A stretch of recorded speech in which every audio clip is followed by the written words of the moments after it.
아니기 때문에 이제 워낙 미국이 세게 때리니까 중국도 지금 이렇게 방어를 하는 거거든요. 강대강 싸움입니다. 강대강. 슬프지만은 한국과 일본은 싸우면 잽이 안 됩니다. 많은 언론에서 이것저것 뭐 하는데 솔직히 말 냉정하게 봤을 때 딱 숫자 하나는 말합니다. 일본 3위, 우리나라 12위. 돈으로 싸우는데 유니클로 각오한다고 그런 거 정부에서 조장하는 건 정부는 당연히 조장은 안 할 거라 봅니다만 절대적으로 잘못된 겁니다. 예, 뭐 저는 그렇게 생각을 해요. 생각을 해보세요. 예. 경제 재계 3위, 재계 3위에 세계에서 돈이 제일 많은 3위 나라하고 12위하고 싸움 붙어가지고 무조건 돈 많은 놈이 이기는 게 경제 논리입니다. 예. 근데 얘네들은 또 그렇지가 않아요. 할만합니다. 1위, 2위잖아요. 미국 1위, 미국, 중국 2위. 맞죠? 근데 중국은 지금 6% 성장하는 국가. 미국은 아무리 잘나봤자 2% 성장하는 국가.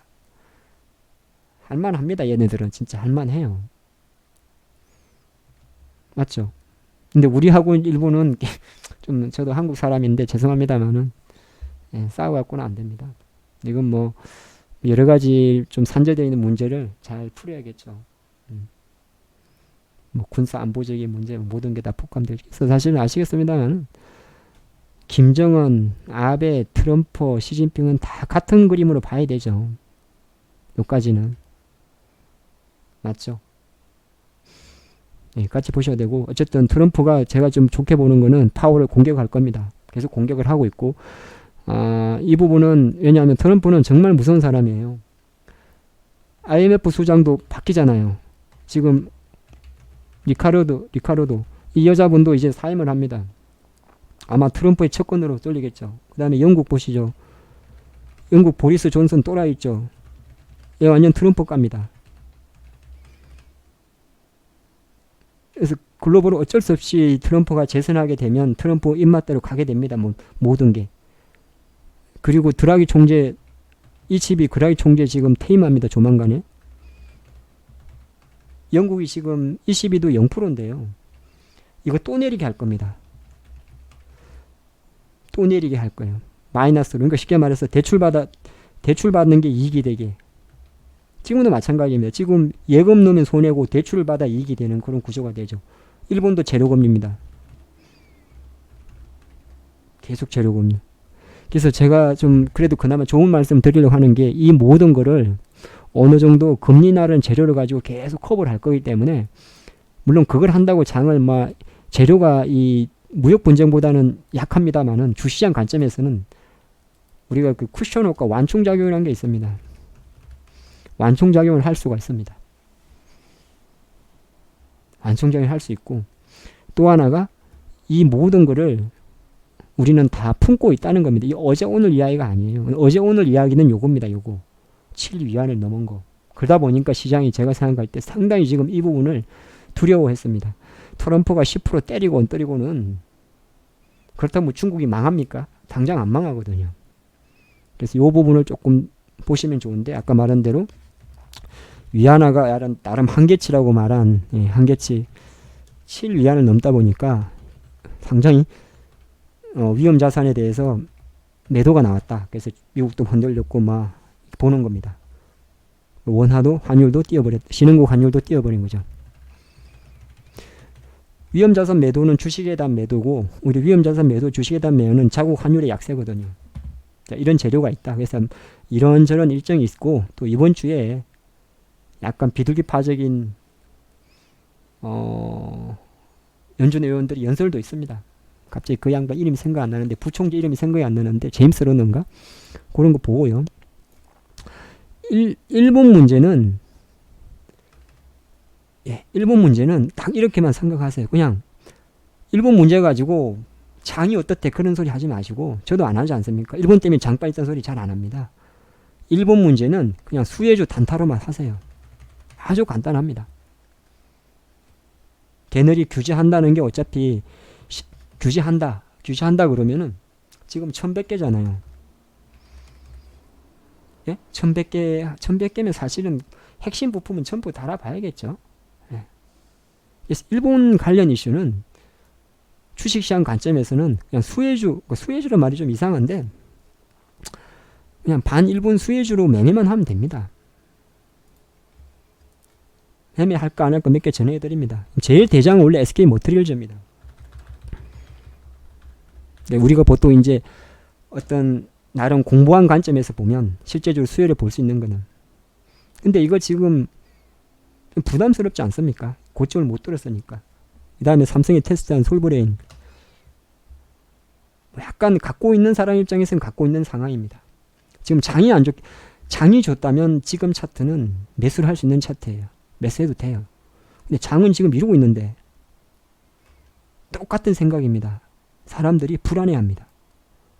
갖고 있는 애도 언제 떨어질지 몰라 불안한 상황이에요. 우성은 이제 진작에 죽은 차트입니다. 뭐 며칠 전에 사고 이런 거는 축하드리는데, 뭐 저는 사실 그때 아쉬울 수는 있죠. 예, 요때 뭐 한 목요일 날 오전에 안 산 거에 대해서는. 근데 이런 건 너무 개의치 마세요. 어차피 차트 매매니까. 램테크라는 회사는 원래 주식이 없는 회사예요. 별로. 뭐 모나미가 됐든 신성동상이 됐든 리드코프가 됐든 제 머릿속에 다 있죠. 예. 그냥 차트 매매만 하시면 됩니다. 여기에 더 이상 뭐 미련을 두고 분석을 하는 거는 정말 어리석은 시간이고 낭비입니다. 이런 거 차트 매매 못하겠다 그러면 안 하면 돼요. 어디가 기준점이고 어디가 그걸 모르겠다 그러면 안 하면 됩니다. 아씨, 간장도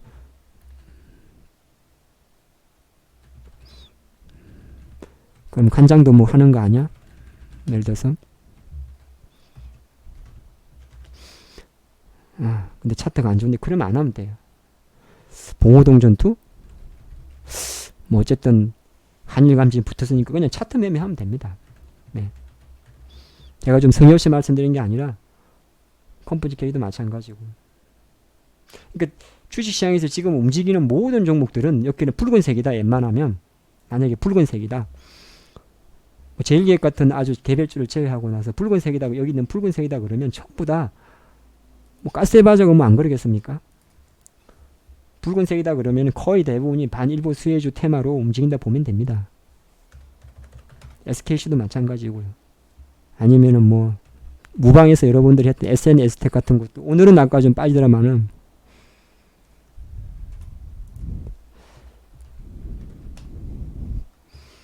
네, 전부 다 반일보 수혜주잖아요. 그러니까 이런 거는 여러분 몰라도 상관이 없으니까 우리가 주식을 할 때 그냥 내가 알고 있던 기본적인 것만 지키면 그냥 되는 겁니다.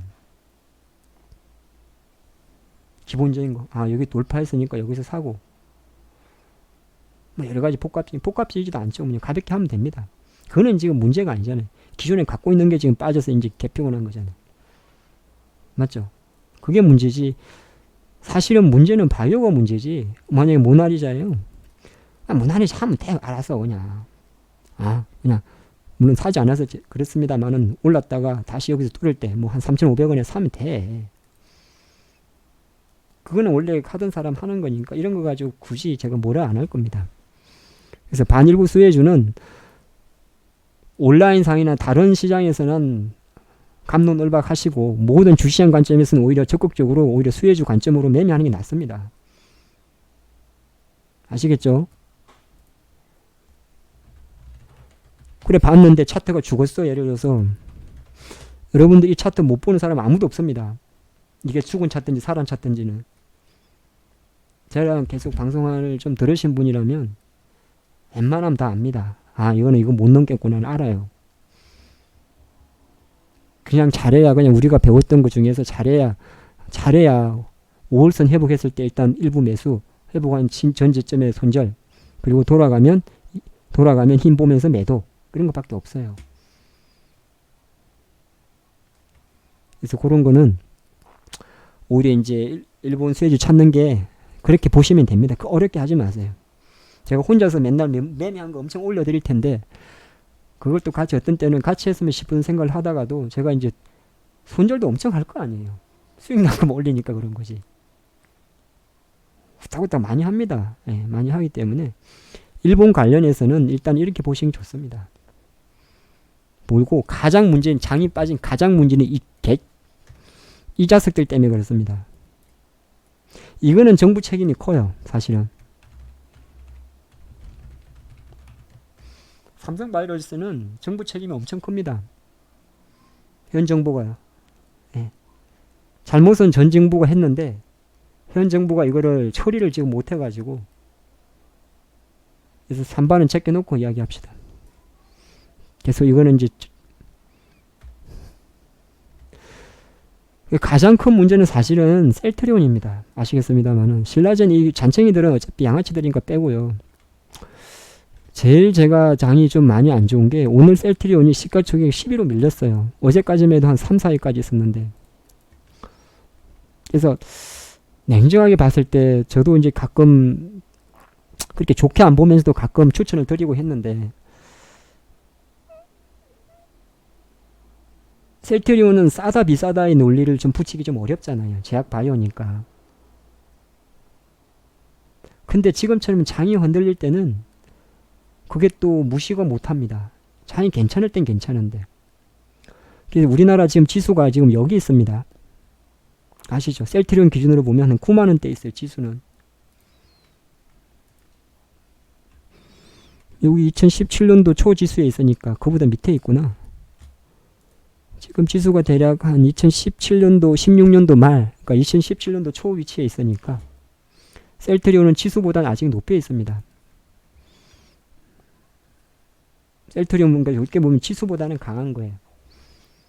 또 그리 해석할 수 있고, 다른 한편으로는 여기서 이제 대략 한 4배가 올랐으니까, 예, 그리 보고 있는데, 예전에도 말씀드렸습니다만 셀트리온이라는 회사는 결국에는 2017년도 이게 좀 문제가 됐던 겁니다. 사실 2017년도 장시대의 어떤 후유증이죠. 여기서 셀트리온이 있었고 바이로메드 HLB가 있었고 신라젠이 있었죠. 그래서 좀 몰봉으로 분석한다는 거는 어디가 저점인지는 안 보입니다. 사실은 안 보이죠. 몰봉 원봉이 제가 말한 월량 5주 조건으로 보면 지난주까지는 그래도 한 6월 말만 해도 좀 기대해 볼만 했는데 그게 지금 꺾여버렸어요. 월봉에서는 저점 안 보입니다. 저점 안 보이고 뭐 시가총액이 18조 6천억이라도 이게 영업이익이 1조가 안 되니까 뭐 밸류에이션을 평가하는 것도 의미가 없고, 네, 밸류에이션을 평가해서 이게 뭐 어느 정도 보는 것도 의미가 없고, 왜냐하면 17년도에 5천억 하다가 작년에 3,300억, 올해는 지금 4천억도 안 나올 것 같아요. 분위기가 잘해야 3천억 나올 것 같은데 지금 1분기에 700억 했는데 2분기가 800억 중반 이야기 나옵니다. 그러면 양 합쳤을 때 2천억이 안 된다는 소리거든요. 예, 그래서 실적만 놓고 봐도 주가는 지금 계속 빠질 거란 말이에요. 2017년도보다 쭉 실적이 못하니까. 그래서 사실 지금 가장 큰 문제는 저는 이제 여기서 좀 하락 슈팅이 나면, 그럼 대략 숫자로 공부를 할 때 18만원이 나름 투바드 3바닥이었잖아요. 18만원 정도가 여기서 보면, 그럼 여기서 10%가 빠지면은 16만 2천원, 20%가 빠지면은 14만 4천원이 나옵니다. 그냥 단순하게 그냥 이렇게 계산하는 것도 별로 쓸데없는 짓인데, 그래도 이제 시장을 바라보는 관점에서 보면, 그래서 오늘 막판에 빠진 요거 한 5천원 정도는 뭐 투매성 물량이라 보고요. 그래서 가장 우리가 이제 중요하게 보는 거는 일단 시장 관점에서는 어차피 제가 말했잖아요. 삼성과 하이닉스는 크게 안 움직일 거예요. 현대차는 어차피 안 되죠. 예, 현대차는 일단 좀 쉴 때고 조금 쉬어야 돼요. 워낙 혼자 달렸기 때문에. 관심 없어요. 시장에서는. 예, 외국인만 좀 사고 있는데 그렇게 관심이 없어요. 현대차는. 현대차는 수급도 보면 기관은 좀 연기금 살 겁니다. 아마 연기금도 이런 짓 잘합니다. 맞죠? 안 봐도 뻔하죠. 이 자식들이 이런 거 잘해요. 근데 그렇게 놓고 보면 LG화학은 지금 일본 이슈 때문에 좀 빠져 있지 않습니까? 2차전지 배터리 부분, 네, 배터리 빠져 있고.